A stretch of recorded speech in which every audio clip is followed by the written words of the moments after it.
Hi everybody, it's a Misfit Arts tutorial. No Ace because she's at work like a scrub. But Seth is in the room, so he, he may shout and critique me and tell me how wrong I am. It happens. But yeah, today is going over kind of a loose concept, but someone asked how to convey emotion and acting when there is no face.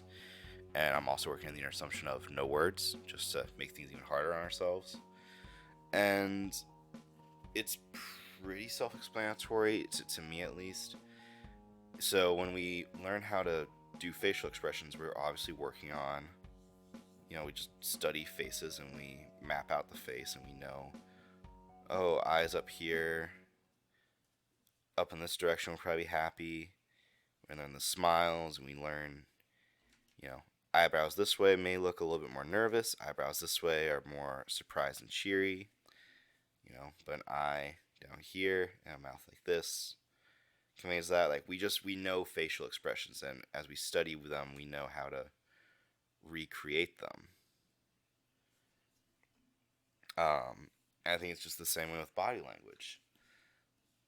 We can look at, and there's other ways to do it, but I want to go over body language a little bit here. I'm trying to record this live, and I don't want to edit a whole lot later, so.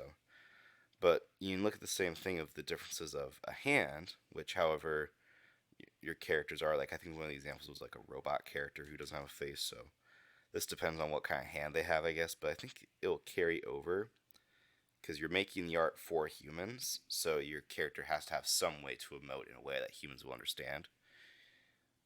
But yeah, so you can think about how nervous or exploratory is someone. Do they want to poke a little thing? And if they do, are they confident enough to put their whole hand out? Or do they only want to put, one finger out at a time, and then they would pull that finger, back in when the thing reacts in a way that they're not ready for.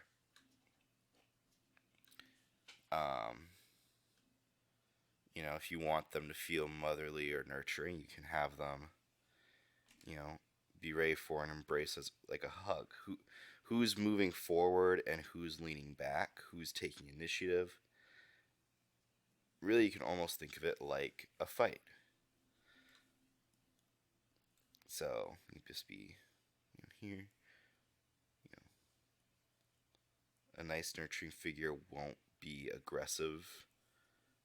They'll be open for someone else to come in. Whereas someone's being more aggressive, like I said, would be reaching towards. Maybe it's not an open, calm hand. It's more like a fist.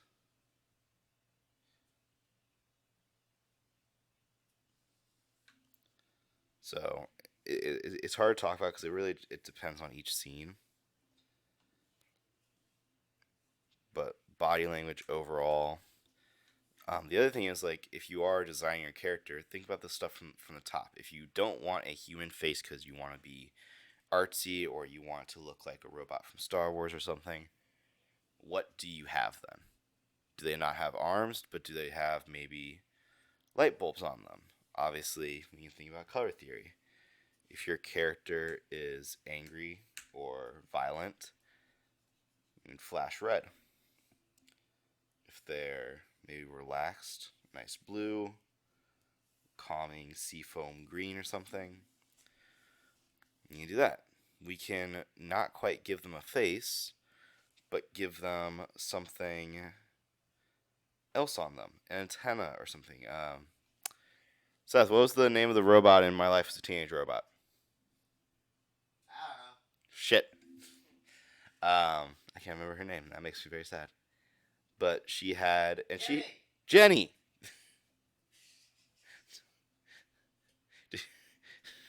Thank you. She had these little. They weren't antenna. I don't know what the. Do you remember the head fins she had? You know what I'm talking about, right?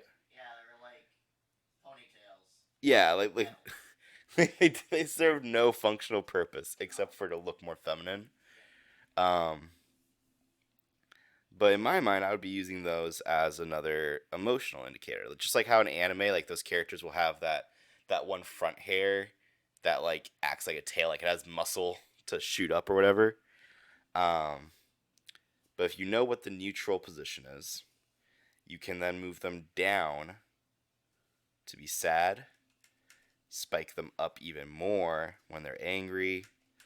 Maybe if it's a really silly cartoon, they shoot right off the sides of her head when she's surprised, like, oh, wow! And on its own, this may not offer a lot, but then you can go in and utilize framing and, again, context. Context is going to be important.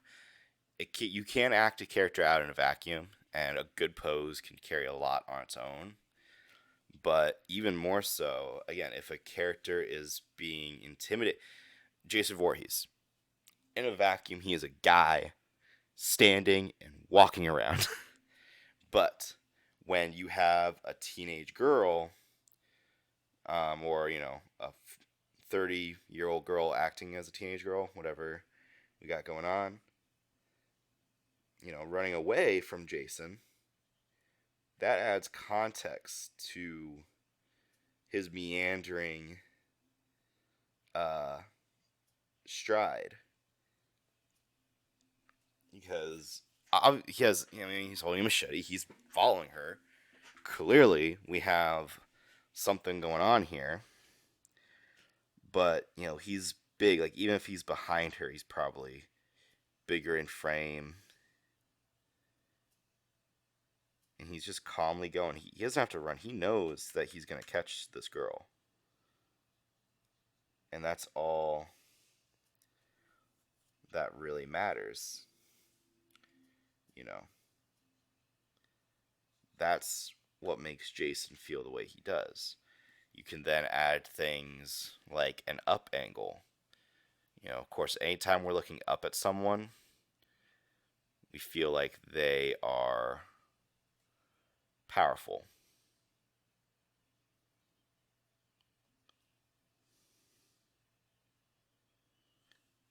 And then you combine that with whatever facial expression you need, and that immediately conveys something. If we're looking down on a character, they seem smaller, and they can look away from the camera. It's not interacting with the camera doesn't have to mean a crazy fourth wall break, because the camera can be taking the place of something. But if they're looking towards the camera, they can look shy, or they can look away from the camera ashamed. Keep that in mind. One of the biggest things is just if you want to convey emotion and you're giving yourself these handicaps, don't just do straight on things, unless the emotion you're trying to convey is like a Saitama doesn't give a shit energy. Because an eye level shot does without context, with nothing else, like, all it emphasizes is standard. Like, it's gotten to the point where it's almost hard for me to draw just straight on anymore, because it just feels like nothing. Like, the only thing I can get a character to look with a straight on shot is tired.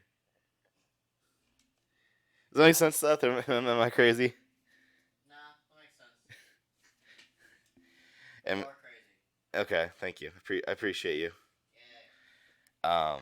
So yeah, another thing you can think about in your character design is overall. Again, think about the more you can plan before you're even animating, writing, whatever. Is like, if you're trying to design like attack drones or something, they need one emotion or one attitude to be conveyed, and that's danger. And you can manipulate this later, but like, one of the things with Dragon Ball Z, so let's take away Goku's expression and everything. Let's just kind of do that classic flexed, ready to go Saiyan energy nonsense. Also, let's just nonsense sketch page we got going here. It's messy.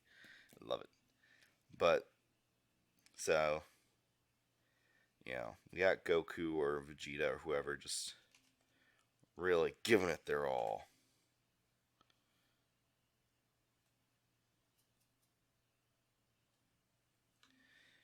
And with no facial expression, we can bulk up the muscles to show that there's intensity. We can start drawing veins and stuff on them.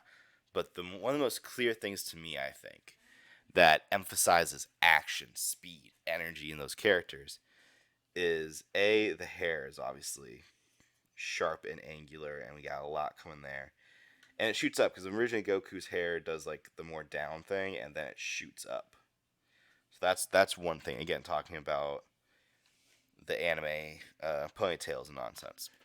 But also, it literally starts adding in those effects, which are all again sharp, moving, gyrating. If you're animating, just like posing can help, the same two keyframes with different timing and breakdowns can add fast and determined energy or slow, cautious, caring energy, even. So when these effects go slower to faster, that's showing an emphasis and a growth in the energy and the intensity. But anytime you can add spikes to a character, that's gonna have, like I said, danger, action, intensity, maybe even fear. I always love the Dead Space Necromorph designs because of all those spikes and like nonsense coming off of them. So if you have maybe just your basic little stick dude here, Jim's back again. Everybody say hi, Jim.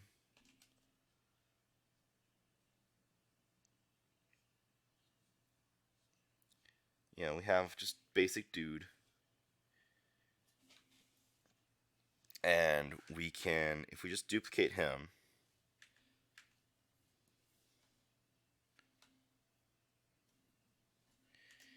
we can add so much by, if he has ears, maybe they point up for a little bit. That hair spikes up. Sharpen the shoulders some more.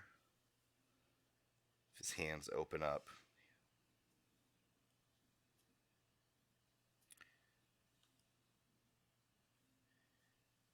I mean, that alone changes an attitude and what you can convey. And if you just want to add in some of those classic anime-ish,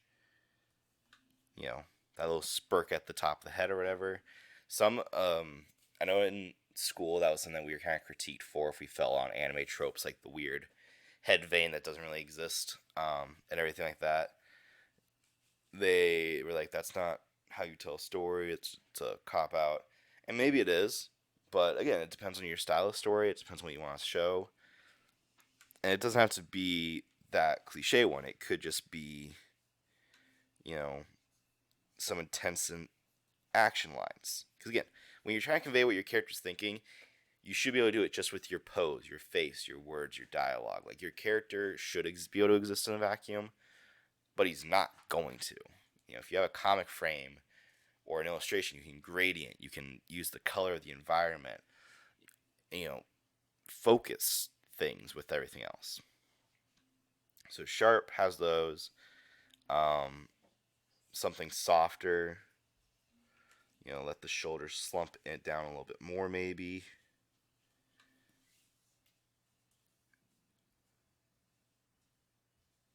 You can relax. But this, again, cartoon and anime characters are all malleable, is the bottom line. So do what you have to. Because, most of these can have, like, these little bits of expressions in body language I started have multiple ways to read them right now. Like, is this guy doing a run, or is he just doing, like, a little march? Is he surprised, or, one twist of the cheek could make him look happy again? Is this one a hug, or is this, ho ho ho ho? So, again, I'm trying to kind of be vague and all-encompassing with this. Maybe one of the classics is like, what if your character has, a fishbowl for a head? I know I've seen that, or like gumball heads before. So if you have a fish, maybe your character has like a little speaker on his chest. the fish inside can help determine the attitude. If it's just like, ooh, I'm a little fish, I'm just, the calming bubbles kind of thing, you could do that. If instead you want to show some intensity, if the guy is getting mad, we can do a couple things. We can make the water start steaming and boiling. Maybe the bubbles aren't round anymore, they're coming up like that. And the fish is just going, fucking nuts. So we're like, the fish is just going as, the speaker's like, nee, nee, nee, nee, nee, nee, nee. So that's the beginning, and then you add in whatever hand acting it has, because that's, people look at faces first because we're people, but right after that we're looking at hands, because hands show, are you offering me something? Are you throwing a punch at me? Are you showing me respect with a firm handshake? Yeah. I'll talk to you about that later, Seth. Yeah, so it may not be groundbreaking. This may not be like a step-by-step tutorial.